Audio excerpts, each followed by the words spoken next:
All right, let's get started. So for the next hour, I'm going to walk you through how to use Jupyter Notebook to do interactive visualization of geospatial data. Specifically, we are going to use the Leafmap Python package. So on the website, the workshop website, if you click the modules and then click on the second one, so this one will take you to the Jupyter Notebook that we are going to use in this workshop. You can scroll down, and also on the right here, you will see the table content. So feel free to navigate through. It's a pretty lengthy document, but okay, let me, is it better? How about this? Yeah, so on the right here, you can just navigate through. So this is basically a package that I created to make it easy for people to visualize all kind of geospatial data. It can be vector data, can be raster data, can be data on your local computer, can be data in the cloud. You can also have visual all kind of cloud native data format, for example, cloud optimized GeoTIFF, PMTiles. So throughout the workshop, you're going to see the capability of how we can use just a couple lines of code to visualize data easily. So just to give you a context, I'm going to show you how you can visualize a 200 gigabyte vector data, for example, building footprint for the entire globe, just one line of code. And this will not be feasible in the past, but now with all this open source software development that we can visualize data much, much easier. So basically, you can handle all kinds of data, raster data, vector data, you name it. So hopefully, after this workshop, you will be continue to use this one. Before we get started, I would like to quickly maybe get an idea. How many of you have used Leafmap? Okay, only one. Great. Two. So maybe it's a couple of those, and hopefully you'll be convinced to use it. So how many of you have used Python to visualize some geospatial data? Okay, almost all of those. So today is an opportunity for you to learn something new, and it's very powerful. You can do 2D, 3D visualization easily, and it's so much easier than I can guarantee you. It might not be the most advanced, but it's definitely going to be the easiest one for you to visualize geospatial data. And so here, there are two ways you can run the notebook. You can run it in Cloud, just like Tasha introduced earlier, or you can also run it in Google Colab. So I'm going to quickly show you two ways. If you just want to run in Google Colab, you can right-click here, open the link in a new notebook. So it's going to take you to the Google Colab. So this is, if you want to try it out here, you can certainly do that. And all you need to do is just to uncomment the first code block. So Control/, and then uncomment the first code block, then you can run it. You will be able to install all the packages. I think this one might not be the most updated. So let me show you the other way to get the, because last night when I was testing it, I think I had some like dependency issues. So I recommend that you go to the Leafmap website to get the latest version. That one I have tested it, so it works smoothly on Google Colab. And if you go to the leafmap.org, leafmap.org, there's only slight differences between this one and the one on the GeoJupyter here. Just a dependency. Just I want to make it very smooth. So if you want, you can go here and then workshops. Click the last one, AGU 2025. So this is where you find the latest one. I updated the dependencies so that you don't encounter any errors when you are running the notebook. So if you go here, you can right-click the same way, and then open this one in Google Colab. This is where you can run through that. So I'm going to quickly show you here. Uncomment this one, and then just click here to execute, to install the packages. Then you should be good to go. So this is one of the ways to follow through. The second way is to download this one and then upload to Cloud. So you can, upper right corner here, there's a download button, okay? And if you click that, it's going to show up like it's text. You can right click and then save as. So you can save this one as a Jupyter notebook to your computer, and you just click save. After that, you go to the Cloud. So from here, you can just create any folder that you like. For example, I create a AGU folder. Let me show you quickly. For example, here, upper right corner, there's a button. So you can click the button. You can maybe just give your name, workshop. All right. And then just double click inside. So you're going to see the empty folder. Then you can just drag the AGU notebook that you just downloaded. And then from here, you can double click to open the notebook. So here, then you can do the same thing. You can uncomment the first code block and then just run it to install all the dependencies. I believe some of the dependencies have been installed, but I recommend just try it. So later, if you encounter any errors, just raise your hand. There's always some like dependency issues that you want to run into when you do Python programming. So it's a normal process. I'll be here to help you. And if you run into any issues. Okay? And that's pretty much it. Choose whichever that you feel prefer, and then you can try the notebook. Yes?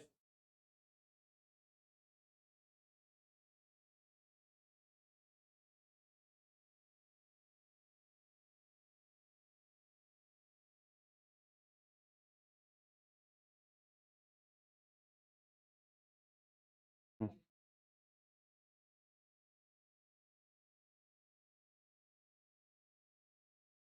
Mm.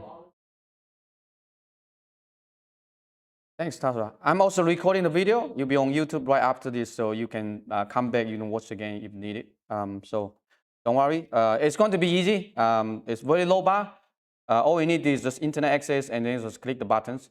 You can understand the code later. You can ask ChatGPT to explain to you what does that mean. So it's super easy. All right, so are you all running the notebook now? Install the packages? Okay, cool. Then we can move to the next step. If you have any issues, please raise your hand. Otherwise, you'll be just watching. And going forward, I'm going to actually run this one on my local computer, but it should be the same interface, just like what you see here in Cloud. So it's the same Jupyter. I'm going to run my local Jupyter lab. It's going to be a little bit more smooth. Sometimes a cloud, because the internet, sometimes it might be a little bit laggy, but for me, I already installed my local computer, so you don't have to follow me. I'm just going to just contact, activate my geo environment, and then just run Jupyter Lab to launch that on my computer. And let me close this.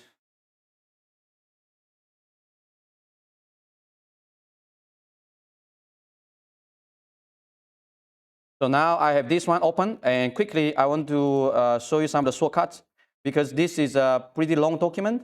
On the left side here, there's a button, just like the 3 lines, just like a sandwich. So this one is also the table contents, allows you to navigate through, so you can quickly go through any of those. If later you run into error, you need to restart the kernel. When you restart, then you can navigate to the section very quickly. And we're going to start with the first section here, just to import the library. So just go to this first line. You can either click this button to run it, or you can just Control Enter or Shift Enter to go to run this one and then go to the next code block. So Shift Enter is running, and then your cursor will be moving to the next code, markdown or code block. Control Enter means, so basically it's 3 shortcuts. Control Enter means you run the code, you stay there. Shift Enter, you run the code and then move to the next one. Or Alt Enter, run this one and then create a new code block beneath. So this is just the 3 shortcuts that you just need to remember. Other than that, it's super easy. If you're really lazy, then just click the button to run each one.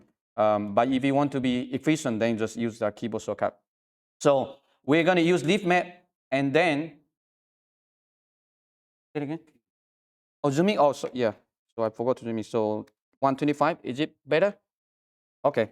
So let me switch this one out. And so basically, Leafmap built on top of MapLibre. So MapLibre is another Python package.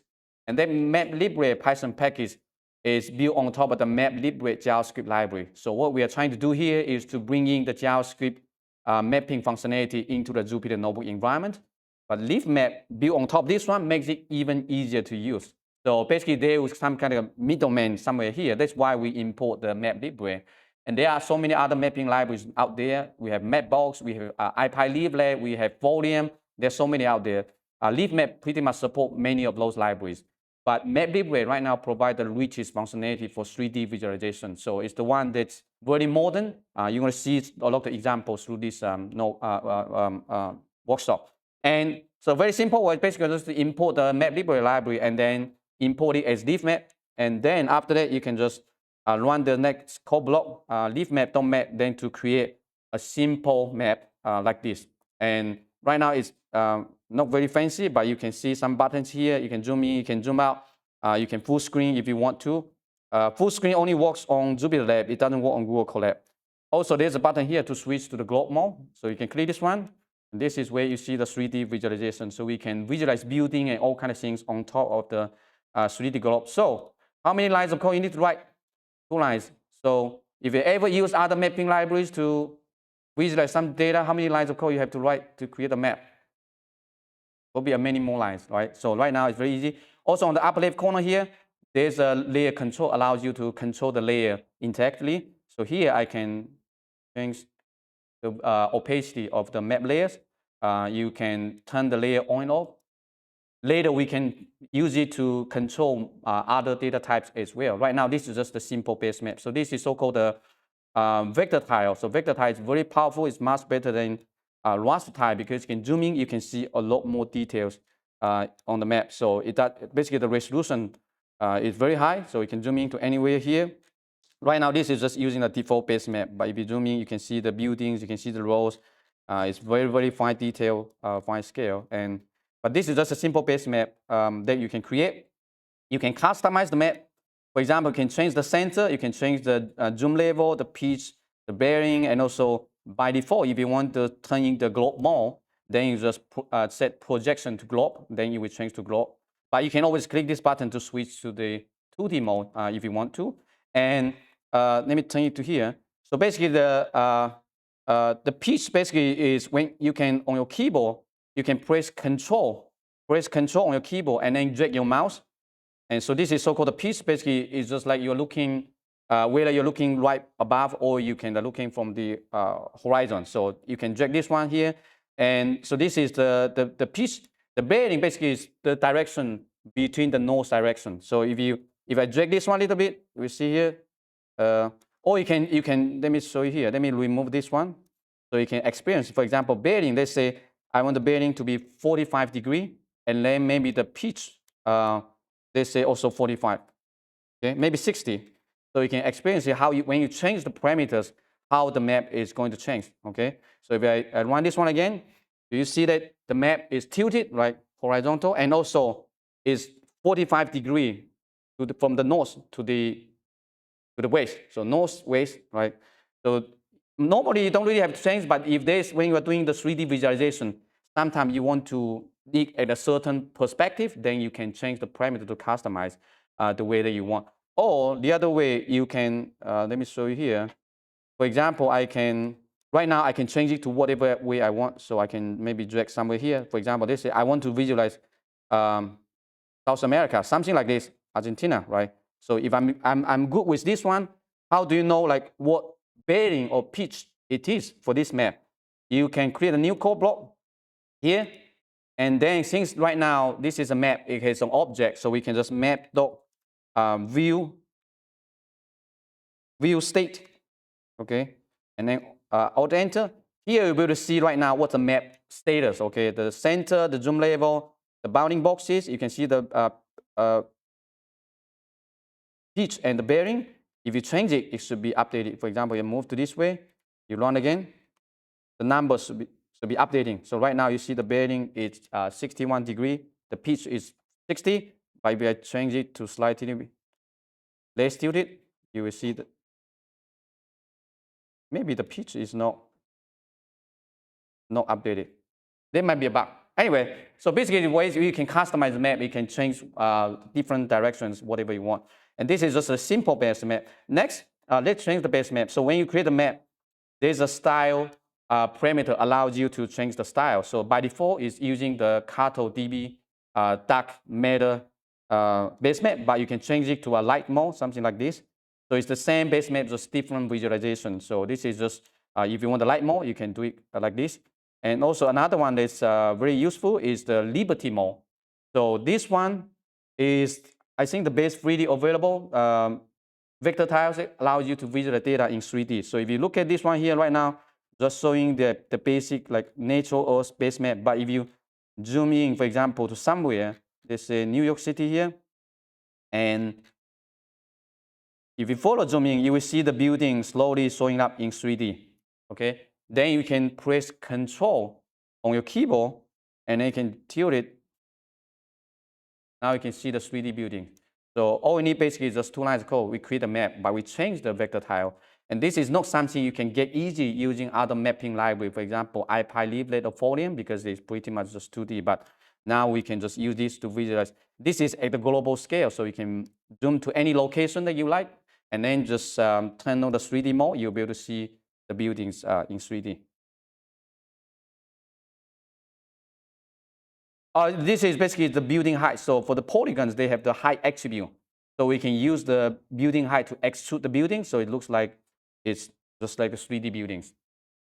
So it's basically just the building footprint with the height attribute. So we can use the map to render the building based on the height attribute. It's just basically just like Google Map. It's the same thing. So you can render the buildings in this way as long as you have the building data. And this building data, we also have open access building data that I'm going to show you later. So you can customize the data to your region of interest, and then you can visualize that. Any other questions? All right, super easy. So far, we basically just 2 lines of code. We just customize the base map, customize the center, and some of the parameters. Next, let's quickly show you like how do you maybe change some customization of some additional controls. So for example, here I add a control called geolocate control. Everything right now showing on the map is basically the upper right corner here. These are the navigation controls. So allow you to zoom in and zoom out. And you can, this one is just reset the map to the north. So for example, if I press Control, I rotate the map somewhere. And if you don't like it, you just double click this one. It will rotate the map to the pointing right to the north. And you can change to the 3D globe. This one I just added. This one is just the zoom to the location where based on your IP. So if I click this one, and in the browser, you want to see, okay, do you want to allow the access the location? We click Allow.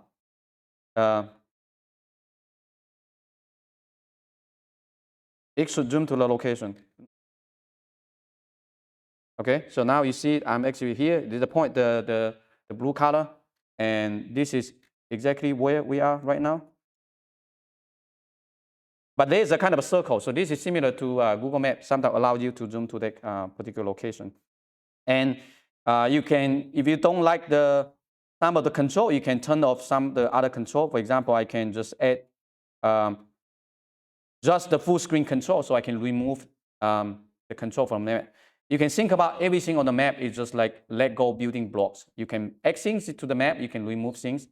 So if you don't want any of those control, when we initialize the map, we just set control to empty curly brackets. That means I don't want to add any control when we create a map. And after that, I can use the add control to add a full screen and put it on the top right corner. So this is where you see this one, and then you can click here if you just want this one. You can change it to other corners as well. So top right, top left, bottom left, bottom right. So there's 4 corners allows you to add those controls. And also you can add the navigation control just here. So this is the navigation control. Also, you can add the draw control. If your application requires the user, allow the user to draw some polygon or something like that, you might want to add the draw control. So this is the draw control here, and then I can maybe create some polygons on the map. And this is especially powerful if you have the application that allow the user to draw the ROI and then run analysis within the ROI. So this is something you might want to create. So I can add points, I can add lines, I can remove things, I can select that and then remove it. So just the very basic navigation and interact stuff. Also, for example, I can create the polygon here. So the nice thing about this mapping application is one thing you need to pay attention to is this is so-called bidirectional communication. So bidirectional means I can draw something on the map, I can get the information about this polygon. If it is just one way, that means you draw the polygon, you cannot get the information back. So here, the Jupyter notebook we are showing here is so-called the JavaScript front end, and we also have the Python back end. So basically, if this bidirectional, that means you are communicating between the front end and the back end. But if it is just one-way street, that means it's JavaScript, Python send back to the JavaScript, but it never comes back as a loop. So if you, for example, I draw a polygon here, I can select that, and then I can just run m.draw features selected. You will see the polygon information. So this is how you can make your mapping applications bidirectional. So you draw the polygon and then use the information to pass back to your next step, and you can run the analysis. You can return the result. So there are so many ways you can make your application interactive. I can also get all the polygons. For example, I just draw one. I can have maybe another one here. Then in this way, you can use this draw polygon all. Then you will get the polygon information for all of the object that you just draw. Okay, questions? I'm moving pretty quickly, but like I said, you can just follow and click through the buttons. It's not that complicated. So this is just simply create a map, add in the controls. Next, let's quickly take a look at how do you change the base map, because the default base map is not very useful. So you can, for example, I can add an open topo map. It's very easy. Just add m.add base map, then you'll be able to add all kind of base map that you want. Or I can change to the satellite base map using the Esri imagery base map, and this one allows you to see the satellite data. So similarly, I can just turn on this control. Pretty cool. This is something you often see, for example, Google Earth, Google Map, but now you can use this in Jupyter Notebook, just couple lines code. And you might be wondering, okay, how do I know which base map are available? So if you are wondering, I can create an empty map. So create an empty map, and then you just run this one, m.add base map. You don't pass in any parameters. If you just run it, it's going to show you just a drop-down list. So here, you can select from hundreds of base maps available. So in that way, you can just grab the name. So this is basically just a unique name. For example, I can maybe, how about this? I want to add the Esri National Geographic World Base Map. I can change it. I can maybe change to maybe the Arctic Ocean, for example. This one doesn't show up. How about the CartoDB, right? I can also change it from here. So allows you to change the base map just interactively. I can also change the opacity. I can change turn the layer on and off. So it's all up to you. Also upper left corner here, there's also this layer control allows you to change things. So there are multiple ways. And this is just the base map. So you can bring in all kind of base map. You can have your own base map deployed on your computer, and then as long as you have the URL, you can pull in WMS, XYZ type services. You can add vector tiles, so basically allows you to combine multiple data sources on the same map. Okay? Questions?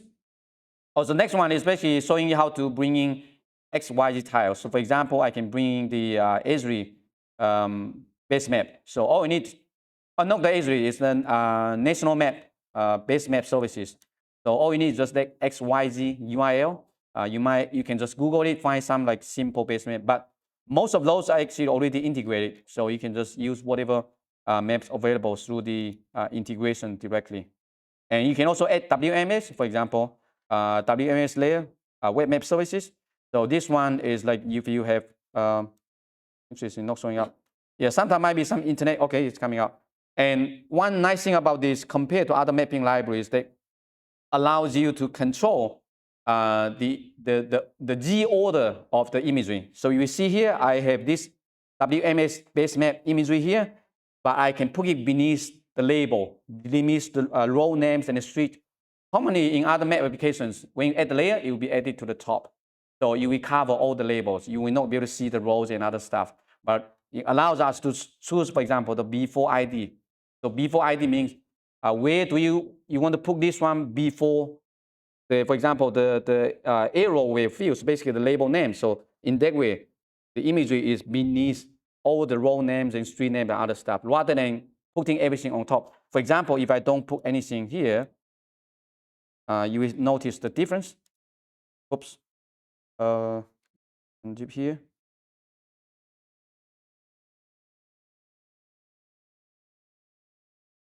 Oh, the quotation. So let me remove this one. If I run this one, then it will just like over there on top. So it will cover your base map. It might take some time because this is a web map services and depends on the internet connection. Sometimes it's coming up. It's pretty clean. So it depends on what you want. You can do whatever you want. It's very customizable. So you can insert the map to any layer. You have many layers. You can insert it to whatever order you want on the map. And this is very high resolution. Like this is like centimeter level. So you can pull data from government, local government agencies, whatever, as long as they provide the web map services URL, you just replace, then you will be able to visualize data on the map. Okay. And also the other one is the, for example, the national wetlands inventory. So allows you to pull in other data layer. I'm not sure if this one works or not. Sometimes it's just the server issues, but if you try it later, you should be able to see the wetland layer. So this is basically a vector layer, and then they provide it as a web map services, so allow us to visualize the data layer on top of other satellite-based map layer. So far, this only covers just a simple base map 2D and then switch to 3D. But the next one, you can create a satellite-based map, and then we can just use this one line of code, set terrain. So we have some of the freely available elevation data on AWS. So under the hood, basically we use the DM and then to use the DM elevation to change the terrain. So let's just run this one to see what happens. Or you create a map, we send it somewhere, and then we change to globe. Then we add the base map, and after that we set the terrain. So see how cool it is. So this is basically just the 3D visualization of this. I don't know what's the exact name. This is probably in Washington State, the volcano, right? And here I can turn this one on and off. So you see here, and you can change the opacity of the imagery. If you don't set this one, it will be just a 2D. You can compare the differences. If you comment it out, it will be just like this. So it's like flat. And this is exactly just like you're using Google Earth, right? You zoom in and then you see the terrain, but I change it to 3D. Yes? Download, you mean the satellite imagery? This one is basically just visualization, not necessarily for downloading. But if you're interested in downloading the data, the Leafmap has other functionality that allows you to download data directly from the, for example, the NHD, wetlands, watershed. You can do that, but I'm not covering here. But it's certainly feasible. Yes.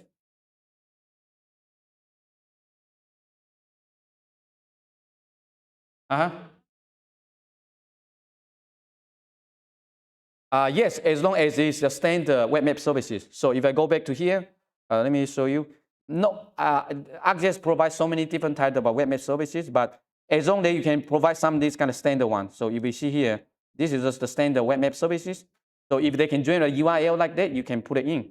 But you can certainly see, like, I have all the Esri base map here. It's feasible. So if they provide that kind of standard WMS services, you can add it. Yeah. Any other questions? So this is just a 3D. So if you want to create some 3D map, very simple. Just create a map, add some base map, add some data, and then just use this set terrain.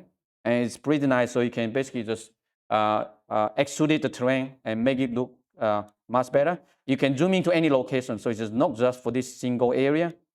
And imagine these are all free open access. You don't need any licensing. You can just use it to create maps. But looks like it's freezing my computer. It might using some GPU. If it's too slow, just wait a little bit.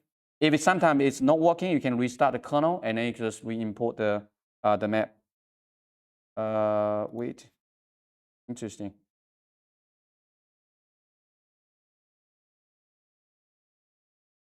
Yeah, the tab is broken. Maybe it's a good time to ask questions. Yes?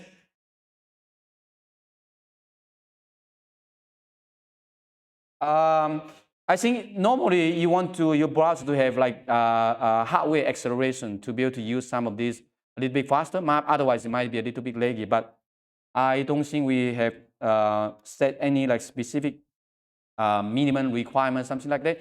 It's all actually at the end, it's all based on the MapLibre, those JavaScript libraries. Whatever they require, then we have the same requirements. Yes. I see. Okay. Let me just exit, restart. Oh, I mean, but just my computer, because I'm recording the video using some GPU, not really GPU, just integrated GPU. So it might happen. It's normal.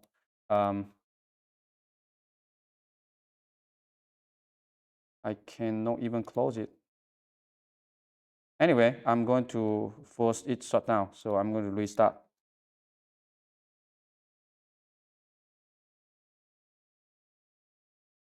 Oh.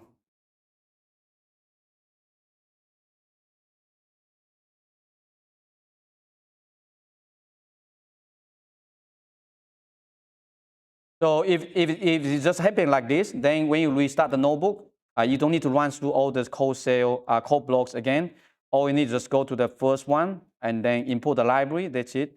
After that, you can go navigate to the section. For example, I finished the 3D terrain. Then I can go to the visualize vector data here.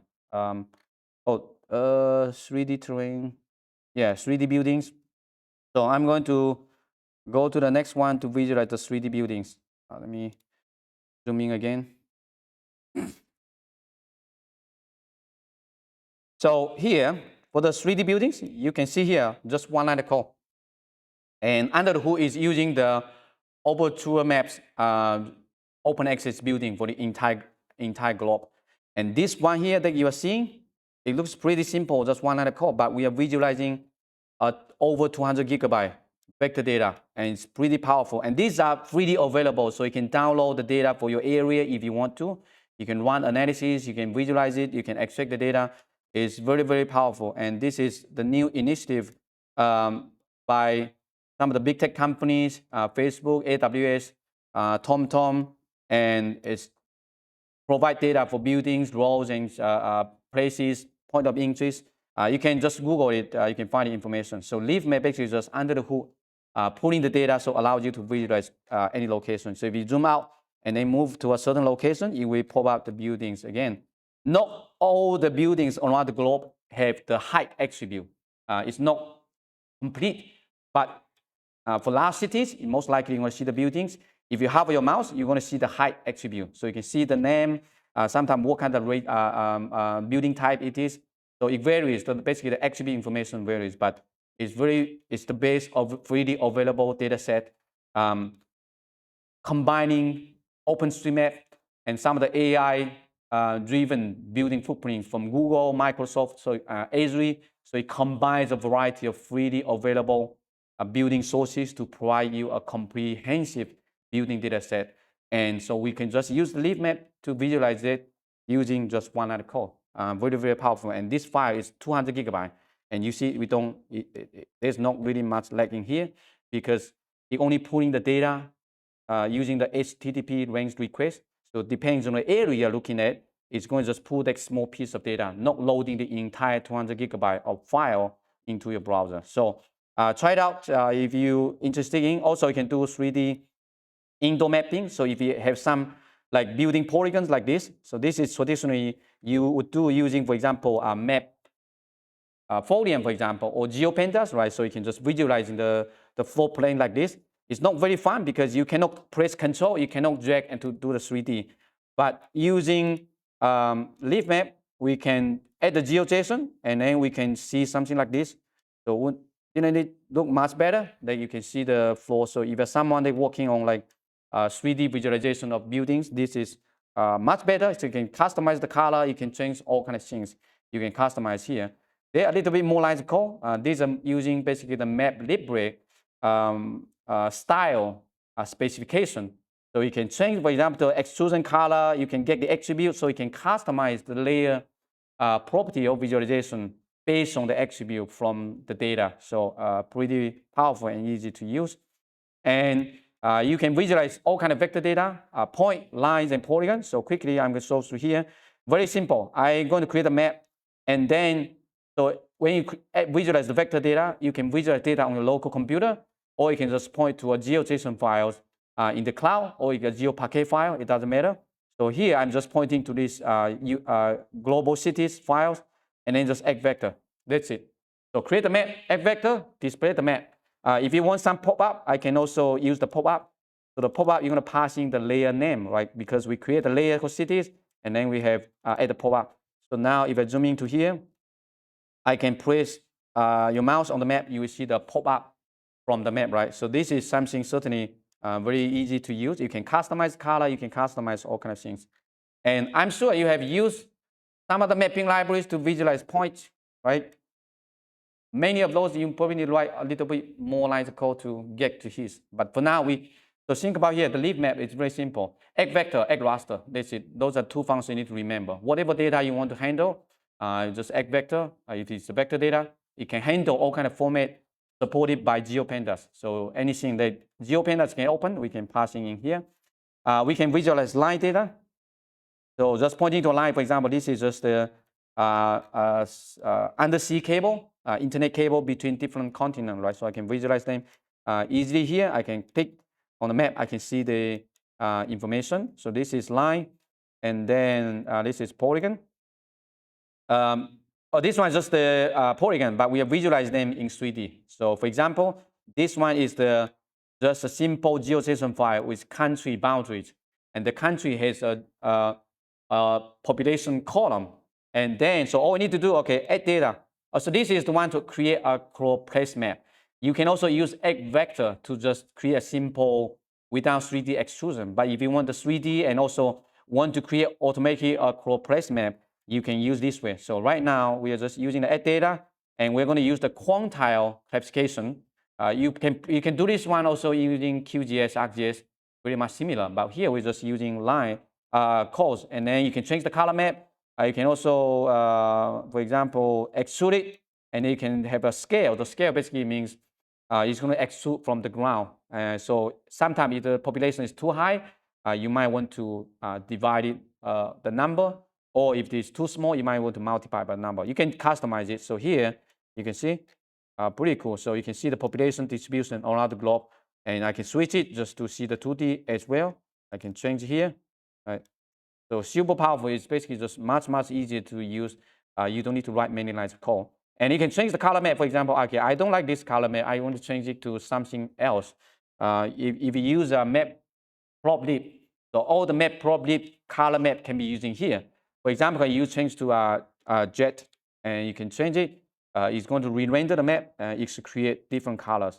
So you don't have to manually to group them or classify the different colors. So one way you can do that is to look at the help documentation.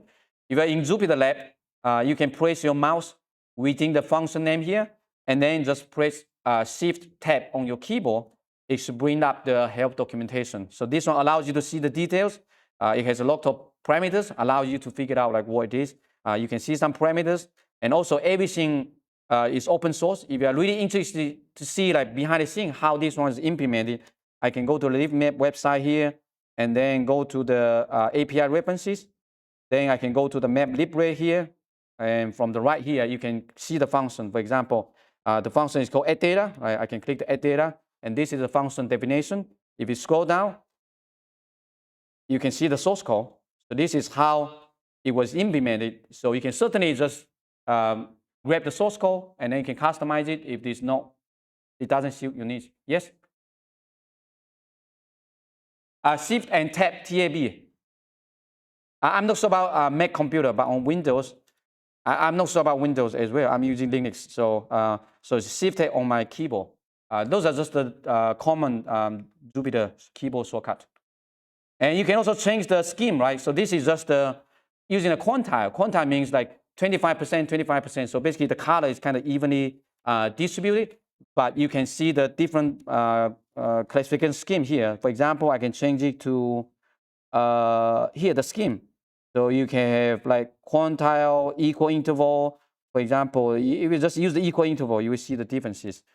So because we have a lot of countries with a large population, it might be very skewed. So many countries might be in the lower percentile. So you see here, pretty much everything is blue except India and China. Because equal interval, we are and the remaining are far away from the top. So that's why everyone is within one category, and then India and China in the other category. So very easy to customize. So these are just the basic Choropleth map you can create, and nicely you can also see the laser here, the lower right corner. You don't have to worry about, it's all automatic. So you can add this one to the map. Okay, questions? I think we have another 20 minutes, so I'm going to go through that quickly. So this is all about the vector data, okay, point, line, and polygon, and then base map control. So next we're going to talk about remote sensing data. So if you're dealing with satellite data, this one also can help you easily to visualize data. So I'm going to simply download a simple landscape imagery from GitHub, and then I'm going to visualize them. So look at this one here, create a map, and then add raster. As I mentioned, there are kind of 3 key functions you can visualize data: add vector, add raster, or add data. Add data means create the cross-place map that I showed you earlier in the population. But for this case, we're going to visualize raster data, and all you need is just passing the file path, and you can specify the band combination, okay? So this is a landscape data. For example, you have 4 spectral bands. I can visualize in 321 RGB, for example, landscape blue, green, red, near infrared, short wave, something like that. So I'm going to visualize using RGB and also near infrared. You can specify minimum, the maximum, and also the name. Just run it, and then you can see. If you run into any errors, most likely because of the dependency issue, you might need to install the local type server. So look at this. Right now, we are visualizing simple raster. And upper left corner here, I can turn this one. You can turn the layer on and off. Right? So this is the first layer that we edit. It's using the RGB. And this is the second one using 432. Is the near infrared color combination. So I can change the opacity here. You can see the layer. Also, if you don't want it, you can just click remove. You will remove the data layer easily from the map. Also, upper right corner here, sometimes if the layer name is very long, it doesn't show you all the name. I can click this range icon, and then I can change it to a much larger if needed. Usually, you don't need to change it unless you have some very long layer name. Okay, so this is how you visualize the data using one-line code. And so far, no other mapping library can do this using one-line code. You can most likely use raster.io or MapLibre to create a static, print out a static. You cannot zoom in, you cannot zoom out. But this one is just interactive and nice thing. You can, it's 3D. I can change it. Like here is in the 3D globe. You can even set the terrain to visualize the imagery on 3D. So it's up to you how you want to use it. Yes?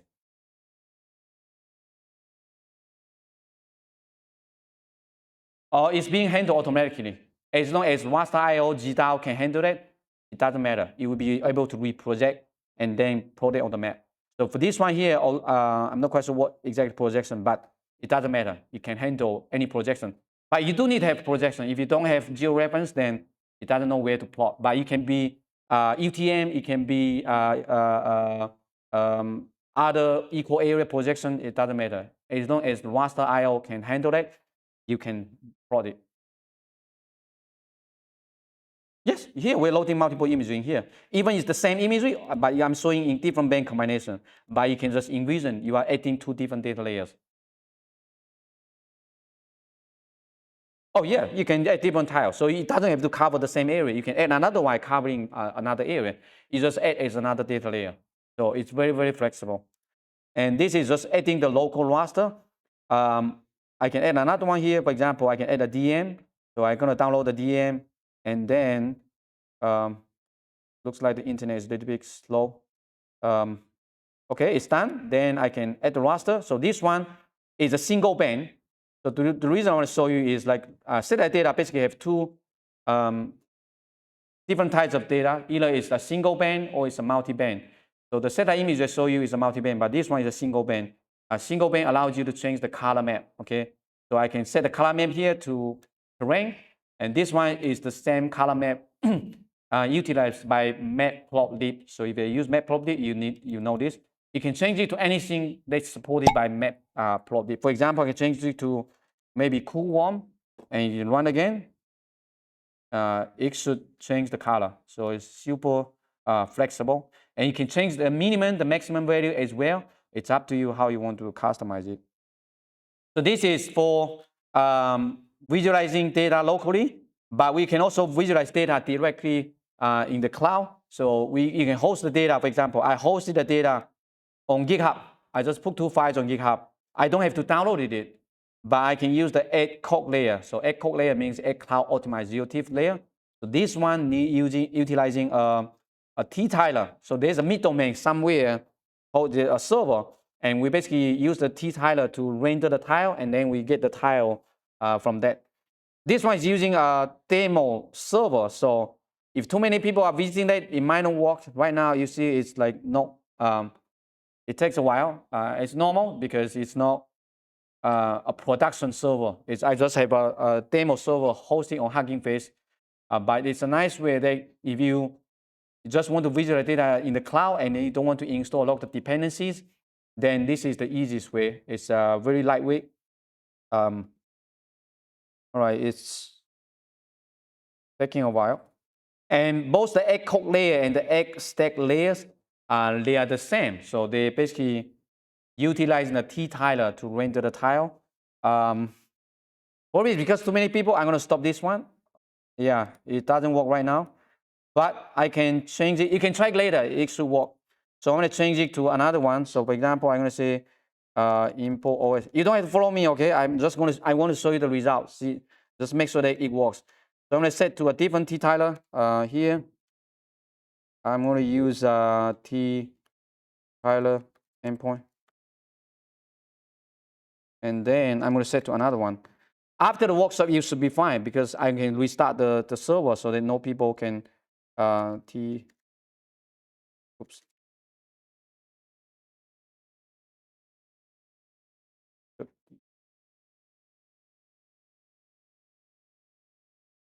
And I'm not 100% if it works or not. Let's give it a try. If it doesn't, that's fine. It can. Okay, you see now it works. I'm just changing to a different server, so you can deploy your own instance if you want. So right now, this is just simple. The imagery is hosted in the cloud. It's not downloaded to my computer, but I can visualize them. And so this is in Libya. Some of the Mexa open data. And so you can see here before and after. So they have the flooding happening, I think 2023. And you can see the changes. Automatic. And I don't have to download data. So the data, this data can be like gigabyte data. I don't have to download it. It's just putting the data on demand. So depends on zoom level. It's using the HTTP range request to get the small tiles and then just mosaic them locally, allows you to see the data. And similarly, you can visualize vector tiles, a stack catalog, stack layer as well. So I can have, for example, a sports satellite covering Canada, and I can just visualize them here. So this is like a couple hundred megabytes. And when you zoom in, you will see it's like loading because depends on internet speed, it's requesting. So basically, the imagery has pyramid. When you zoom out, it's going to request the low resolution tiles. When you zoom in, it's going to get the high resolution. Now you see it's popping up. So this depends on the speed of the internet, and also depends on the TiTiler server. But I know it doesn't work on your computer. Don't worry, you can try it later. Yes?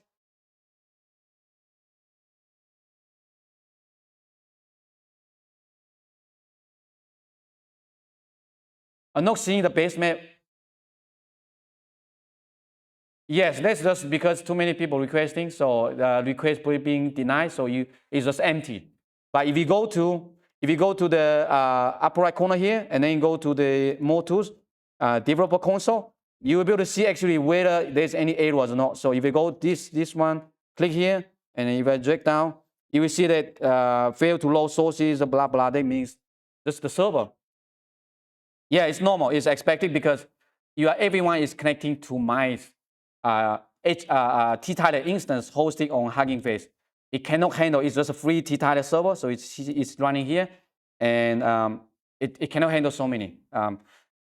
This is just a demo. Okay, you can deploy your own instance if you want to, because it doesn't have a really good high configuration. So yeah, development C. The reason for that is because the package gets too popular, and then it incurs additional cost on the development C demo server. So I want to avoid it. So I deploy my own server, but you can do it as well. But it's open. Like I had to pay $10 to run this one every month, because the free version cannot handle even like a lot of requests. Yes. We still have 9 minutes, right? Until 10:45. Oh, 1035. Okay. Let me see. Let me see how many we have in here. So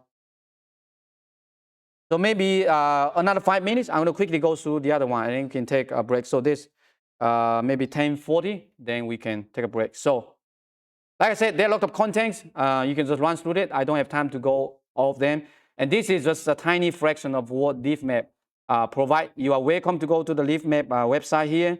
And then on the left side, you click MapLibre.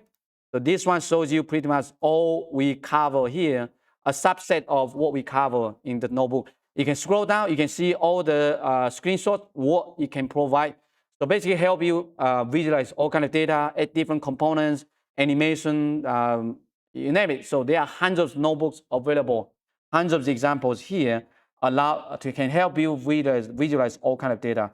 I recommend it, you try it out. So if you click anywhere, if you click the link, and then it will take you to the notebook. So everything is reproducible. You will be able to run the same thing that I'm running in here. All right, so this is about vector data and raster data. I'm going to skip the next couple sections about adding color bar and legend. So basically add some elements to the map. But the next one I'm going to show you that I want you to be aware is the so-called PMTiles. So this is the new cloud-native geospatial format that allows you to visualize large amount of data, 100 gigabyte of data, without having to worry about loading it to a computer. So I have this file here, the building footprint. It's about 200 gigabyte. And I can just point into that, and you can see the bounding box. And after that, I can just add the PMTiles using this function. So you can pull the data directly to the map, and then you can visualize that. You don't need a server. So this is serverless. That means you can host the file anywhere, and then you can render it. So take a look. Right now, this is a simple map. It doesn't really, does it load up? If not, it's just the source co-op server probably is too busy, but you can try it out later. You will be able to see the layer. So the PMTiles is very powerful. If you're someone that working on a project that generate a lot of vector data layers, like points, lines, polygons, and they have like gigabyte of data, you cannot really visualize them directly using GeoPandas or any mapping libraries. The alternative is to convert the data format to PMTiles and put somewhere on the cloud, and then you can put it just one line of code, you can visualize it. You can follow the instruction here. I don't have time to get into the details. And the last one to show you is H3 hexagon. So this is also very cool visualization, allows you to aggregate data. So for example, I have this H3 hexagon GeoPacket file, and let me quickly show you what it is. So basically, it allows you to aggregate large amount of data. Imagine you want to create some density map, for example. You want to see how many buildings within each hexagon. It's very challenging to do this using traditional geoprocessing, but now I can aggregate the data and then count how many buildings within each hexagon. So clearly you can see here, like the bright color represents more buildings, and the lighter color represent, not lighter color, the blue color represent lower density. So you can clearly see where is the population mostly concentrated. If you click your mouse, you will be able to see basically how many buildings within the building count within each hexagon. You can certainly plot the building layer directly on the map, but you cannot really see the pattern. So this allows you to visualize the patterns. It can be buildings, it can be traffic accidents, it can be hospitals, it can be anything, okay? It can be points and lines and polygons. So allow you to aggregate by hexagon. And it's very, very powerful tool, and you can switch to something like this. You can see it. And the last one, I'm almost there. Last one is allows you to also visualize in 3D. So I can, using the same data, I can plot it on the map, and you can show the cool visualization. Or maybe I can quickly show you the last demo here. Everything that I'm showing here, you can turn that into a web application. So you don't necessarily have to run it in the notebook. I can deploy that one in the cloud, and I can allow other people to access it without having to run the notebook. So here, shows you the application. It's the same thing that I show you in the notebook, but right now, I deploy it on the web, and I can allow users to actually see the map. So for example, they say, okay, I want to see the building counts in this location. I can simply just, okay, I want to analyze this area, right? And this is so-called bidirectional. I can take on the map, it can grab the data, and then I can visualize, I can analyze it anywhere. So you basically turn your notebook into interactive web application. You can change different color map, for example, in here, and you can add hexagon. You can do like all kind of things It's very, very powerful. So allows you to create applications and make your data more accessible to the users so that they don't even need to know how to do programming. They can create applications like this. And the source code is very simple. These are all open source. You can welcome to go to my Hugging Face. You can clone the repository. You can look at the source code, see how it was implemented. But it basically built on top of what we are doing here, but just turning it into a web application so the user don't have to write code. All right, so I'm running out of time, but feel free to try it out. If you have any questions, go to the GitHub repository. You can open issues, you can submit pull requests, and feel free to take anything you want. It's all reproducible, it's free. You don't have to pay anything to use this. And I'm providing free customer service 24/7. Thank you very much.